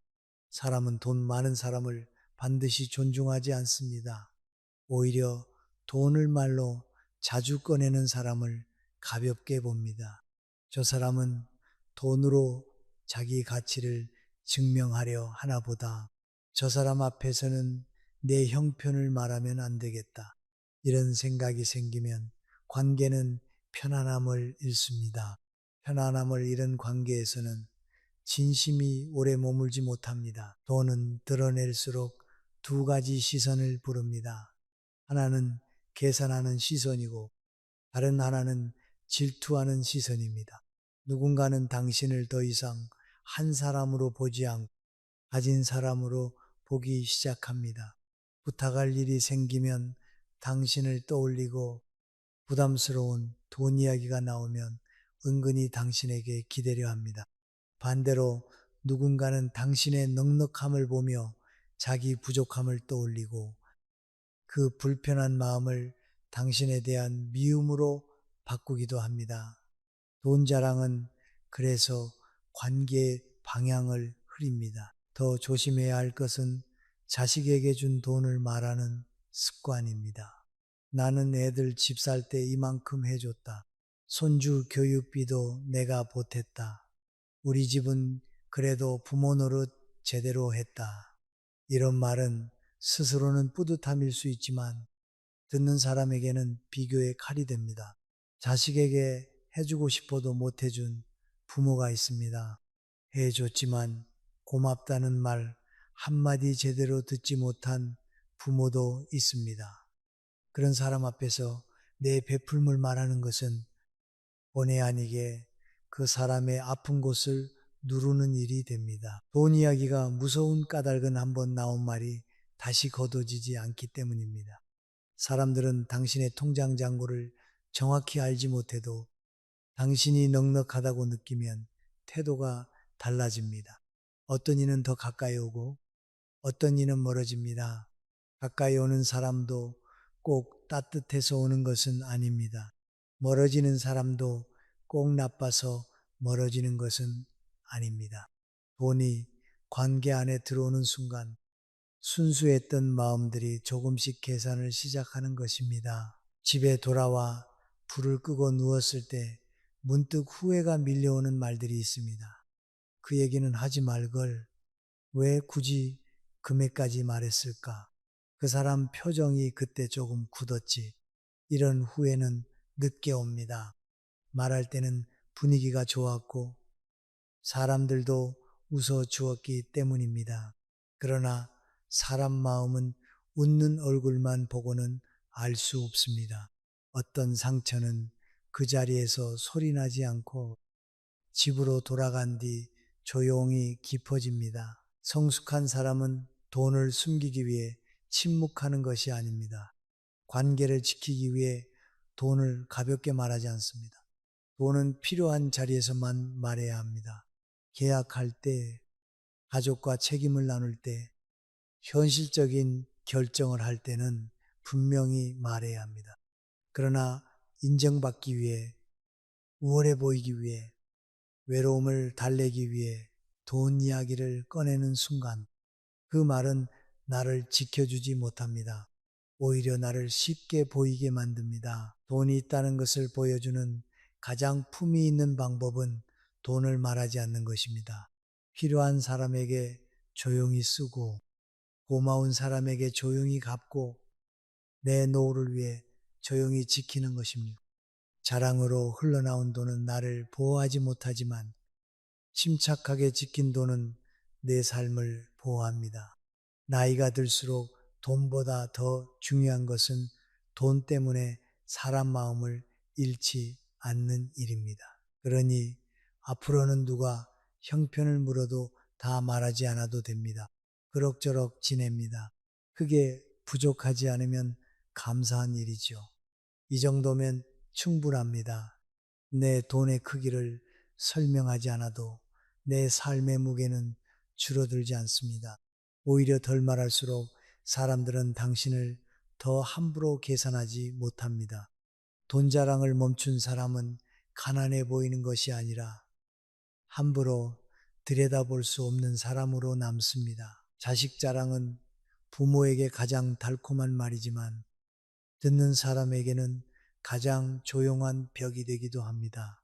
젊을 때는 내 성취를 자랑하고 나이가 들면 자식의 성취를 자랑하게 됩니다. 내가 이룬 것보다 자식이 잘된 일이 더 크게 느껴지기 때문입니다. 그래서 부모는 자식 이야기를 하면서 자신도 모르게 얼굴이 밝아집니다. 그러나 바로 그 밝아진 얼굴이 누군가에게는 마음을 어둡게 만드는 순간이 될 수 있습니다. 모임에서 누군가가 말합니다. 우리 아들은 이번에 승진했어. 딸이 집을 샀다더라. 손주가 공부를 참 잘해. 말한 사람은 그저 기뻐서 말합니다. 자식이 잘 되었으니 얼마나 고맙고 뿌듯하겠습니까? 그런데 그 말을 듣는 친구는 얼마 전 자식에게 서운한 말을 들었을 수 있습니다. 옆에 앉은 이웃은 자식이 연락조차 뜸해서 전화기만 바라보다 잠드는 사람일 수 있습니다. 또 누군가는 자식 문제로 속이 썩어도 남들 앞에서는 아무렇지 않은 척하고 있을 수 있습니다. 부모에게 자식은 단순한 가족이 아닙니다. 자존심이고 후회이고 평생의 성적표처럼 느껴질 때가 많습니다. 그래서 자식 자랑은 돈 자랑보다 더 깊이 찌릅니다. 돈은 없어도 마음을 다잡을 수 있지만 자식 이야기는 사람의 인생 전체를 흔듭니다.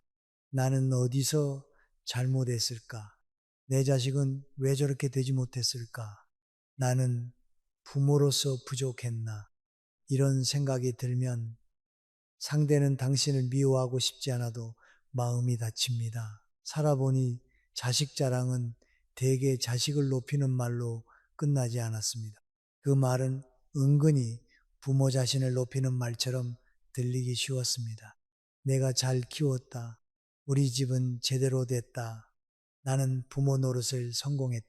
직접 그렇게 말하지 않아도 듣는 사람은 그렇게 느낄 수 있습니다. 사람 마음은 말의 것보다 말 뒤에 기세를 먼저 읽습니다. 자랑하는 사람의 목소리에 힘이 들어가면 듣는 사람은 자신이 낮아지는 느낌을 받습니다. 물론 자식의 좋은 일을 숨기고 살라는 뜻은 아닙니다. 자식이 잘 되면 기뻐해도 됩니다. 고생 끝에 얻은 결실이라면 감사해도 됩니다. 다만 자식 이야기는 장소와 상대를 가려야 합니다. 정말 마음을 나눌 수 있는 사람에게 짧게 말하면 축하가 됩니다. 그러나 여러 사람이 모인 자리에서 반복해서 말하면 비교가 됩니다. 같은 말도 어디에서 누구 앞에서 얼마나 오래 하느냐에 따라 기쁨이 되기도 하고 상처가 되기도 합니다. 가까운 사람과 대화하다가 마음이 서늘해지는 순간은 아주 작습니다. 누군가가 자식 이야기를 꺼냈을 때 한 사람이 갑자기 말수가 줄어듭니다. 웃기는 하지만 눈빛이 멀어집니다. 숟가락을 내려놓는 손이 조금 느려집니다. 그런 작은 신호를 알아차리지 못하고 계속 자랑을 이어가면 그때부터 관계는 보이지 않게 멀어집니다. 사람은 자기 아픈 곳을 모르는 사람 옆에 오래 앉아 있고 싶어 하지 않습니다. 더 조심해야 할 것은 자식 자랑 끝에 다른 집 자식을 비교하는 말입니다. 요즘 애들도 잘 키우면 다 알아서 해. 부모가 중심을 잡아야 자식이 반듯하지. 우리 애들은 그래도 부모 마음을 알아. 이런 말은 충고처럼 보이지만 듣는 사람에게는 평가처럼 꽂힙니다. 자식 문제로 마음 아픈 사람에게 이런 말은 위로가 아니라 심판입니다. 그 순간 존중은 사라지고 상대는 당신 앞에서 더 이상 자기 이야기를 꺼내지 않게 됩니다. 자식은 내 삶의 귀한 부분이지만 내 품위를 대신 증명해주는 도구가 되어서는 안 됩니다. 자식이 잘 되었다고 내가 더 귀한 사람이 되는 것도 아니고 자식이 힘들다고 내가 실패한 사람이 되는 것도 아닙니다. 이 생각을 놓지 못하면은 부모들은 서로를 위로하지 못하고 서로의 상처를 재는 사람이 됩니다. 나이 든 사람들의 대화가 따뜻해지려면 자식으로 서로의 인생을 평가하는 습관부터 내려놓아야 합니다. 성숙한 부모는 자식을 자랑하기보다 자식을 위해 조용히 기도합니다. 남들 앞에서는 짧게 말하고 마음속에서는 깊이 고마워합니다. 누가 물으면 각자 제 길 가며 잘 지내고 있습니다. 정도로 충분합니다. 그 말에는 과시가 없고 비교가 없고 상대를 작게 만드는 기세도 없습니다. 오히려 그런 담백함 속에서 사람들은 당신을 더 편안하게 느낍니다. 나이가 들수록 자식 이야기는 적게 할수록 좋습니다. 자식을 숨기라는 것이 아니라 자식에게 기대어 나를 높이지 말라는 뜻입니다. 부모의 진짜 품위는 자식의 성공을 길게 설명하는 데 있지 않습니다. 자식이 잘 되어도 겸손하고 자식이 힘들어도 무너지지 않으며 남의 자식 이야기를 들을 때 함부로 판단하지 않는 데 있습니다. 그렇게 말이 부드러워질 때 사람들은 당신 곁에서 자기 상처를 숨기지 않아도 된다고 느낍니다. 건강 자랑은 젊을 때보다 나이 들어 더 조심해야 합니다. 젊을 때의 건강은 당연한 것처럼 보이지만 나이 든 뒤의 건강은 누군가에게는 간절한 소원입니다. 그래서 나는 아직 약도 안 먹어. 병원 갈 일이 없어. 하루에만 보식 걸어도 끄떡없어. 같은 말은 말하는 사람에게는 가벼운 농담일 수 있어도 듣는 사람에게는 속 깊은 원망을 깨우는 말이 될 수 있습니다. 나이가 들면 몸 이야기는 단순한 몸 이야기가 아닙니다. 그 안에는 두려움이 있고 돈 걱정이 있고 혼자 남을까봐 겁나는 마음이 있습니다. 누군가는 아침마다 약봉지를 뜯으며 하루를 시작합니다. 누군가는 계단 몇 개를 오르다 숨이 차서 벽을 짚습니다. 누군가는 밤에 잠을 자다가도 내 몸이 더 나빠지면 누가 나를 돌봐줄까 하는 생각에 눈을 뜹니다. 그런 사람 앞에서 내 건강을 길게 말하면 축하보다 먼저 쓸쓸함이 올라옴. 사람은 남의 건강을 부러워하면서도 동시에 자기 몸을 원망하게 됩니다. 이것이 건강 자랑의 무서운 점입니다. 돈 자랑은 형편을 비교하게 만들고 자식 자랑은 인생을 비교하게 만들지만 건강 자랑은 자기 몸 자체를 미워하게 만듭니다. 나는 왜 이렇게 약해졌을까? 나는 왜 남들처럼 걷지 못할까? 나는 왜 병원과 약에 붙들려 살까? 이런 생각이 들면 듣는 사람은 당신이 밉다기보다 자기 처지가 서러워집니다. 그러나 그 서러움은 결국 당신과의 거리로 나타납니다. 작은 모임에서 누군가가 무릎이 아프다고 말했을 때 옆에서 나는 아직 산도 잘 타는데 라고 받는 사람이 있습니다. 그 말은 악의가 아닐 수 있습니다. 분위기를 가볍게 만들고 싶었을 수도 있습니다. 그러나 아픈 사람의 마음에는 나는 아직 멀쩡한데 너는 왜 그러냐처럼 들릴 때가 있습니다. 사람 마음은 몸이 약해졌을 때 더 예민해집니다. 평소에는 웃고 넘길 말도 아픈 날에는 오래 남습니다. 더구나 건강은 내가 끝까지 붙잡을 수 있는 것이 아닙니다. 오늘 내가 건강하다고 해서 내일도 반드시 그렇다는 보장은 없습니다. 평생 병원 한 번 안 다니던 사람이 어느 날 갑자기 검사 결과 앞에서 말문이 막히기도 합니다. 어제까지 남의 병을 가볍게 듣던 사람이 오늘은 자기 이름이 적힌 진단서를 붙들고 멍해지기도 합니다. 그러니 건강을 자랑하는 말에는 늘 위험한 오만이 숨어 있습니다. 몸은 내가 잘나서만 지켜지는 것이 아니라 많은 우연과 은혜와 조심스러운 관리 속에서 겨우 유지되는 것입니다. 살아보니 건강한 사람일수록 아픈 사람 앞에서 더 말을 아껴야 했습니다. 나는 괜찮다는 말보다 많이 불편했겠어요. 라는 말이 더 따뜻합니다. 운동을 더 해야지라는 말보다 조심히 다녀요. 무리하지 마세요. 라는 말이 더 오래 남습니다. 건강을 가진 사람이 해야 할 일은 자신의 튼튼함을 증명하는 것이 아니라 약해진 사람의 마음을 덜 초라하게 해주는 것입니다. 건강 자랑은 때로 존중을 잃게 만듭니다. 사람들은 겉으로는 부럽다고 말하지만 속으로는 저 사람은 남의 아픔을 모르는구나 라고 생각할 수 있습니다. 그 생각이 생기면 당신의 건강은 더 이상 덕이 되지 않습니다. 오히려 무심함의 증거처럼 보입니다. 나이가 들어 존중받는 사람은 몸이 튼튼한 사람이 아니라 남의 약해진 몸 앞에서 말이 부드러운 사람입니다. 물론 건강을 잘 지키는 것은 훌륭한 일입니다. 규칙적으로 걷고 음식을 조심하고 잠을 돌보고 마음을 다스리며 살아온 세월은 존중받아 마땅합니다. 그러나 그것을 자랑으로 꺼내는 순간 좋은 습관은 은근한 우월감처럼 들릴 수 있습니다. 그래서 성숙한 사람은 자신의 건강을 말할 때도 감사의 언어를 씁니다. 아직 걸을 수 있어 감사하지요. 큰 병 없이 지내는 것만도 고마운 일입니다. 이렇게 말하면 듣는 사람도 상처받지 않습니다. 그 말에는 비교가 없고 사람을 내려다보는 기색도 없습니다. 나이가 들수록 건강은 자랑할 것이 아니라 조용히 돌볼 것입니다.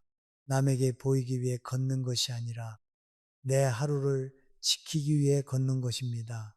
남보다 낫다고 말하기 위해 약을 덜 먹는 것이 아니라 오늘을 감사히 살기 위해 몸을 아끼는 것입니다. 아픈 사람 앞에서는 내 건강을 낮추어 말하고 건강한 날에는 남의 아픔을 함부로 가볍게 여기지 않는 것. 그것이 후반부 인생에서 잃지 말아야 할 품입니다. 행복 자랑은 겉으로는 가장 부드러워 보이지만 때로는 가장 깊은 질투를 깨웁니다. 돈이나 자식이나 건강보다 더 조심스러운 것이 바로 나는 편안하다. 우리 집은 아무 문제 없다. 나는 참 복이 많다는 말입니다. 그 말이 진심에서 나온 감사라면 아름답습니다. 그러나 그 감사가 자꾸 사람들 앞에서 길어지면 듣는 사람의 마음에는 어느 순간 작은 그늘이 생깁니다. 나이가 들면 사람들은 저마다 말하지 못하는 외로움을 품고 삽니다.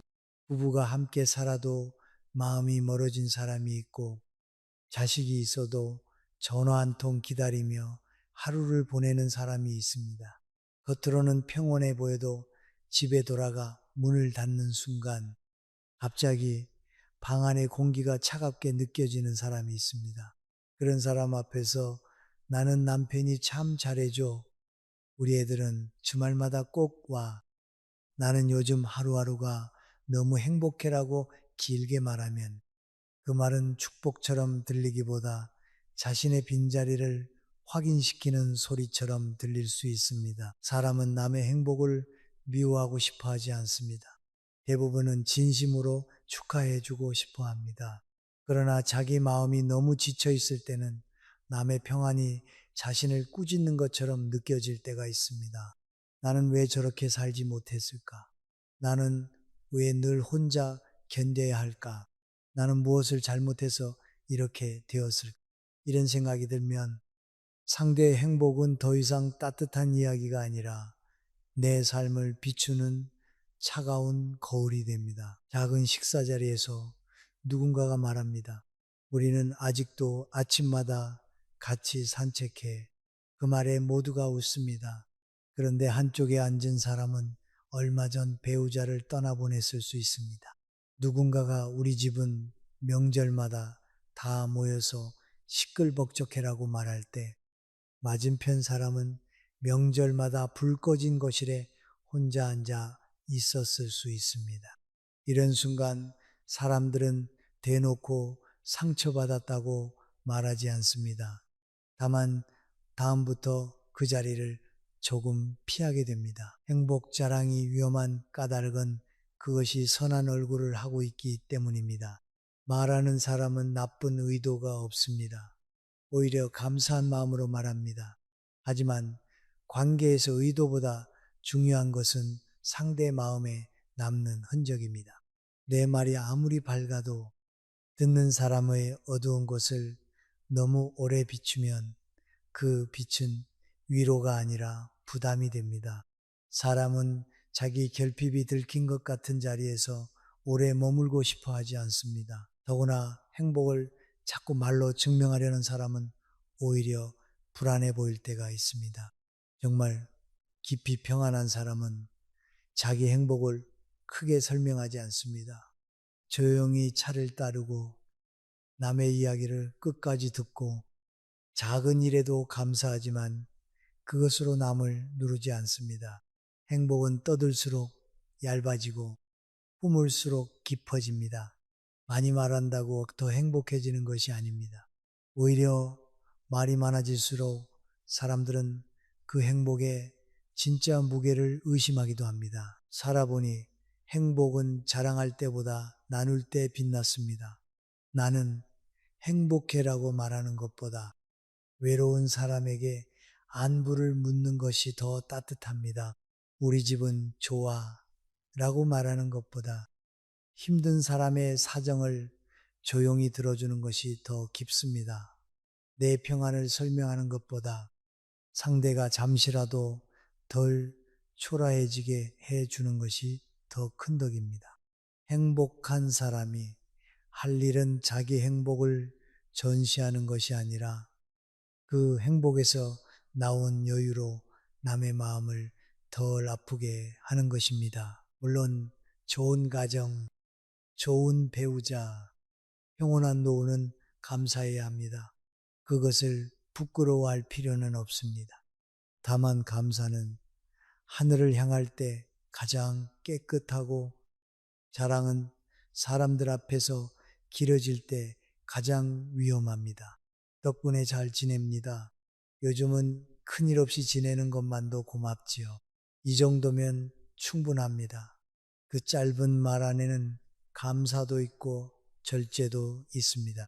듣는 사람을 밀어내지 않으면서 내 마음도 잃지 않는 말입니다. 나이가 들수록 행복은 조용히 간직할수록 더 오래 갑니다. 남에게 확인받지 않아도 되는 행복, 비교하지 않아도 되는 평안, 굳이 설명하지 않아도 마음속에서 환해지는 삶이 진짜 단단한 삶입니다. 그리고 그런 사람 곁에는 이상하게 사람이 남습니다. 그 사람 앞에서는 내 불행이 부끄럽지 않고 내 부족함이 들키는 것 같지 않기 때문입니다. 이제부터는 좋은 일이 있을수록 말의 온도를 낮추어도 됩니다. 내 행복을 숨기라는 것이 아닙니다. 내 행복으로 남을 외롭게 만들지 말라는 뜻입니다. 기쁨은 짧게, 감사는 깊게, 자랑은 멈추는 것, 그 조용한 절제가 관계를 살립니다. 그리고 그렇게 말이 부드러워질 때 사람들은 당신을 부러워하기보다 편안하게 존중하게 됩니다. 인맥 자랑은 처음에는 대단해 보이지만 오래 들으면 사람을 가볍게 만듭니다. 내가 누구를 아는데 그 사람이 나한테 이렇게 해줬어. 그 자리에서 나를 특별히 챙겨주더라 하는 말은 말하는 사람에게는 인정받은 기억일 수 있습니다. 그러나 듣는 사람에게는 어느 순간 이런 느낌을 줍니다. 저 사람은 자기 자신으로 서 있기보다 아는 사람의 이름을 빌려 자신을 높이려 하는구나. 나이가 들수록 사람은 누구를 아느냐보다 어떤 사람으로 남았느냐가 더 중요해집니다. 젊을 때는 좋은 자리에 초대받고 영향력 있는 사람과 인사하고 남들이 부러워할 만한 인연을 말하는 것이 힘처럼 보일 수 있습니다. 그러나 세월이 지나면 알게 됩니다. 이름이 큰 사람을 많이 안다고 해서 내 마음이 깊어지는 것은 아닙니다. 높은 사람과 밥 한 끼 먹었다고 해서 내 인격이 높아지는 것도 아닙니다. 작은 모임에서 누군가가 계속 말합니다. 그 사람 나하고 아주 가까워. 내가 전화하면 바로 받아. 그 집안 사정도 내가 좀 알아. 처음에는 사람들이 흥미롭게 듣습니다. 그러나 말이 길어지면 분위기가 달라집니다. 누군가는 웃으며 고개를 끄덕이지만 속으로는 피곤해집니다. 누군가는 그래서 어쩌라는 걸까 하고 생각합니다. 인맥 자랑은 상대를 감탄하게 만드는 것 같지만 지나치면 상대를 지치게 만듭니다. 사람 마음은 이상합니다. 누가 정말 품이 있는 사람인지 알고 싶을 때 우리는 그 사람이 누구를 아는지보다 누구 앞에서도 말투가 변하지 않는지를 봅니다. 높은 사람 앞에서는 낮아지고 약한 사람 앞에서는 높아지는 사람은 오래 존중받지 못합니다.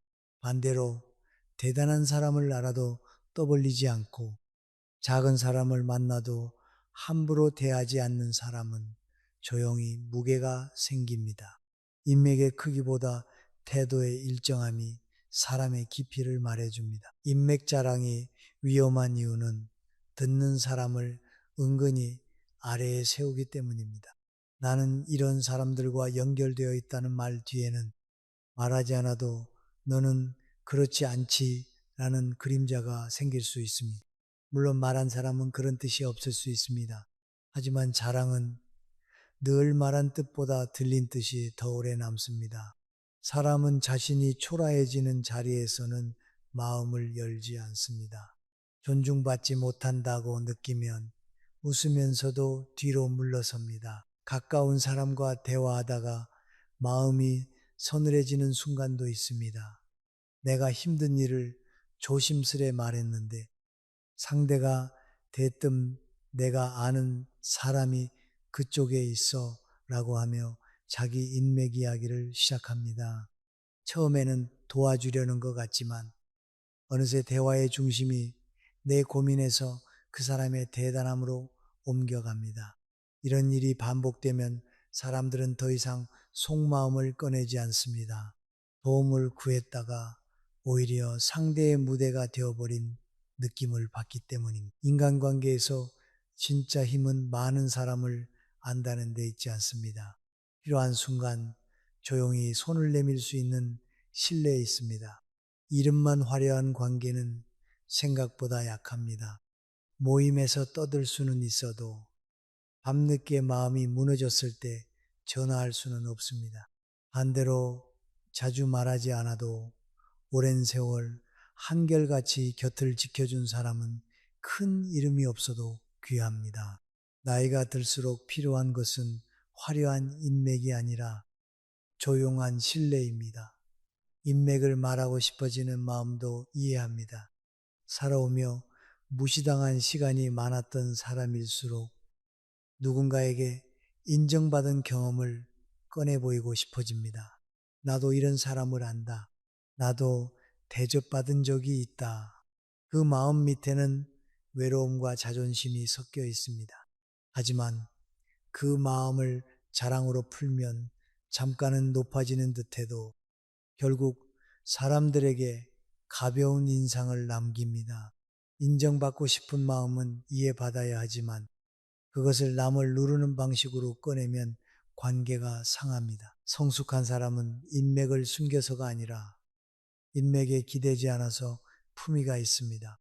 필요한 일이 있을 때는 조용히 연결하고 도움이 되었으면 조용히 물러납니다.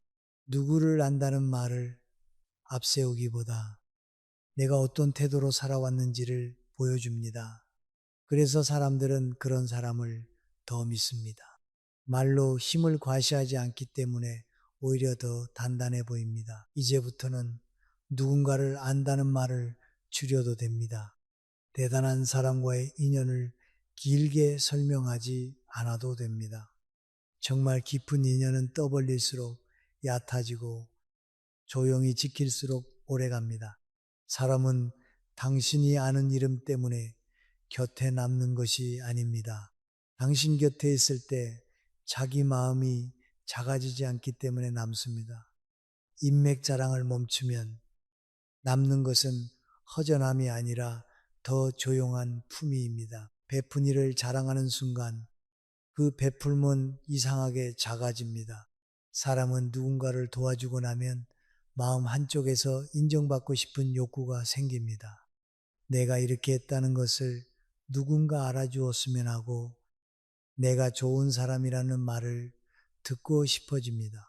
그 마음 자체는 아주 인간적입니다.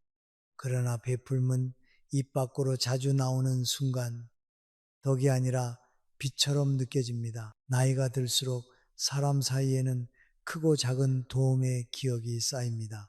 누군가에게 밥을 사주고 병원에 함께 가주고 어려울 때 돈을 보태주고 자식 일로 힘들어할 때 옆에서 들어주기도 합니다. 이런 일들은 본래 따뜻한 일입니다. 그러나 어느 모임에서 내가 그때 얼마나 도와줬는데 그 사람은 나 아니었으면 힘들었을 거야. 나는 남들 어려울 때 그냥 못 지나가라는 말이 길어지면 그 따뜻했던 일은 듣는 사람 마음에서 조금씩 식어갑니다. 도움을 받은 사람은 고마움을 모르는 것이 아닙니다. 다만 고마움이 사람들 앞에서 다시 꺼내질 때 마음이 부끄러워집니다. 누군가가 아무렇지 않게 던진 말 한마디 때문에 자신이 약했던 순간이 다시 공개되는 느낌을 받을 수 있습니다. 도움은 받는 순간에도 이미 자존심을 내려놓아야 하는 일입니다. 그런데 그 일이 훗날 자랑처럼 반복되면 고마움은 부담이 되고 부담은 어느 날 반감으로 바뀝니다. 작은 식사 자리에서 한 사람이 말합니다.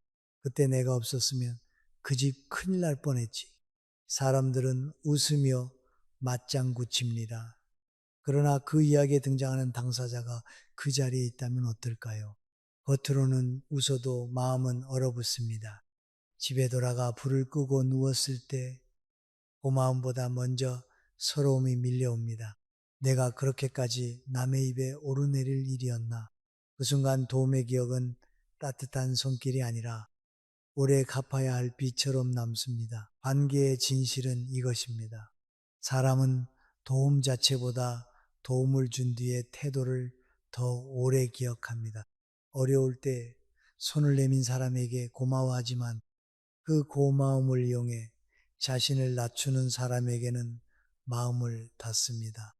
베풀면 상대를 살리는 일이 되어야지 상대보다 내가 위에 있었다는 증거가 되어서는 안 됩니다.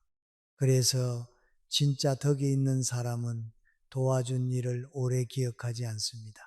아니, 기억하더라도 입으로 다시 세우지 않습니다. 베푼 일을 자랑하면 존중을 잃는 이유도 여기에 있습니다. 사람들은 겉으로는 참 좋은 일 하셨네요 라고 말합니다. 하지만 속으로는 조심합니다. 저 사람에게 신세를 지면 언젠가 말이 되겠구나. 도움을 받으면 평생 고개를 숙여야겠구나. 이런 생각이 생기면 사람들은 당신에게 가까이 오지 않습니다. 당신의 선의가 커도 그 선의 뒤에 따라오는 말이 무거우면 사람들은 피하게 됩니다. 더 아픈 것은 가족 사이에서 이런 일이 자주 생긴다는 점입니다.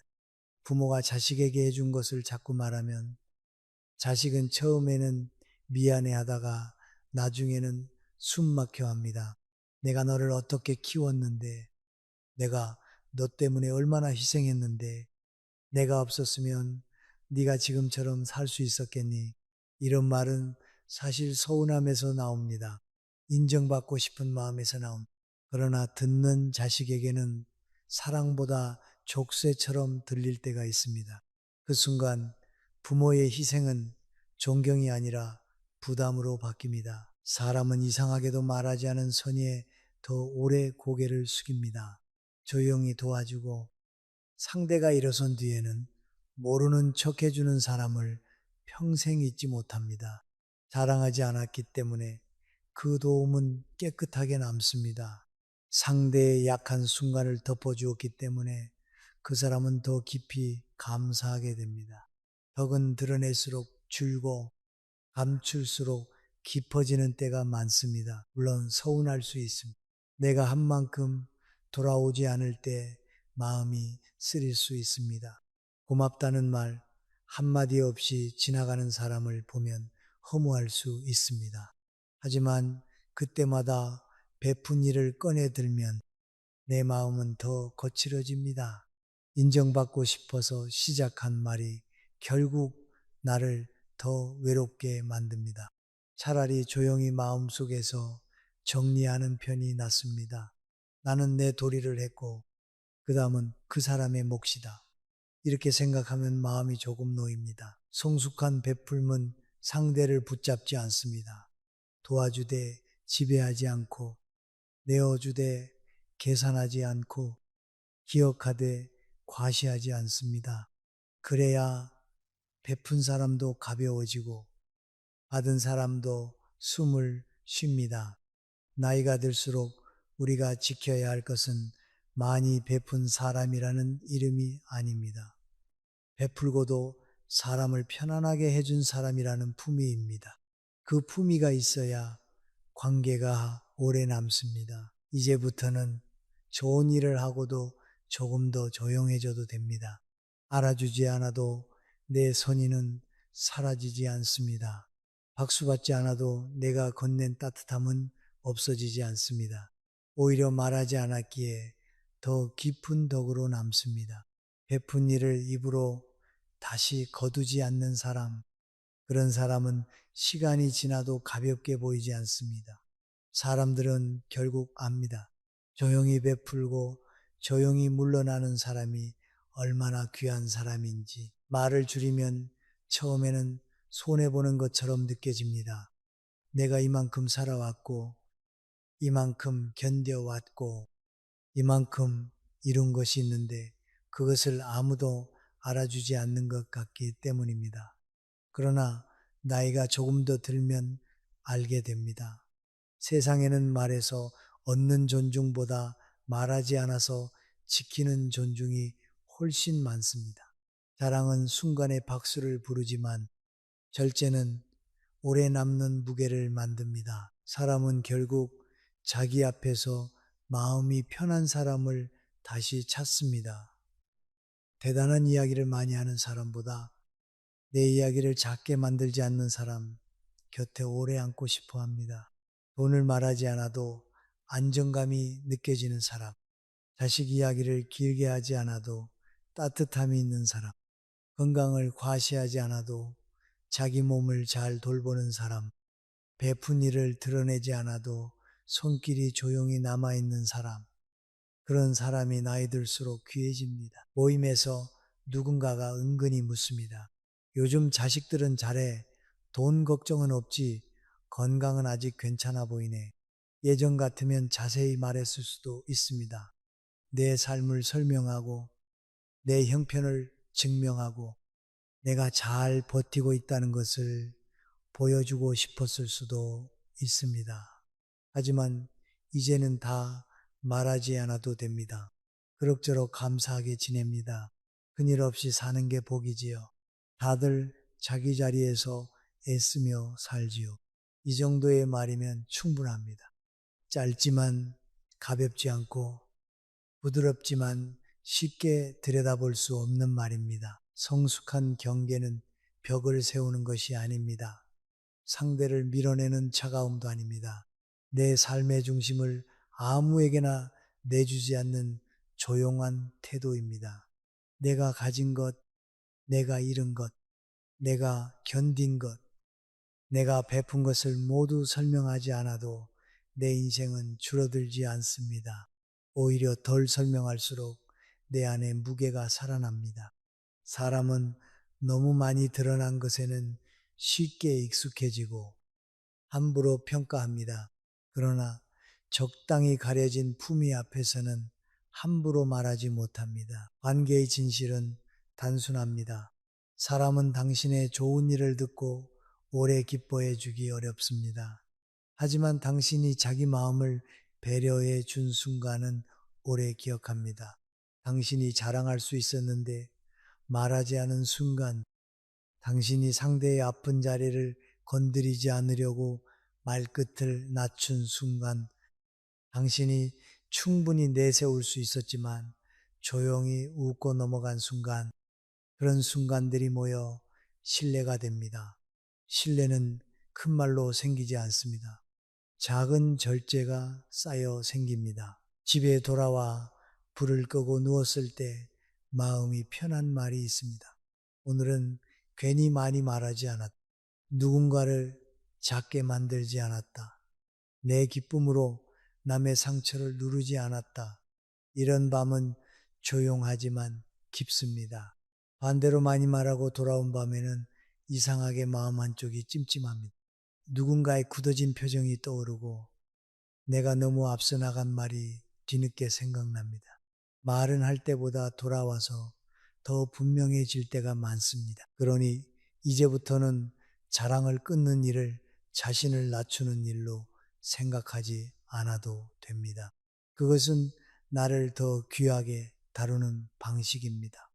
내 삶을 아무 자리에서나 펼쳐놓지 않는 일, 내 좋은 일을 남의 결핍 앞에 오래 세워두지 않는 일, 내 선의를 다시 꺼내 상대를 부끄럽게 만들지 않는 일, 이것이 후반부 인생의 품위입니다.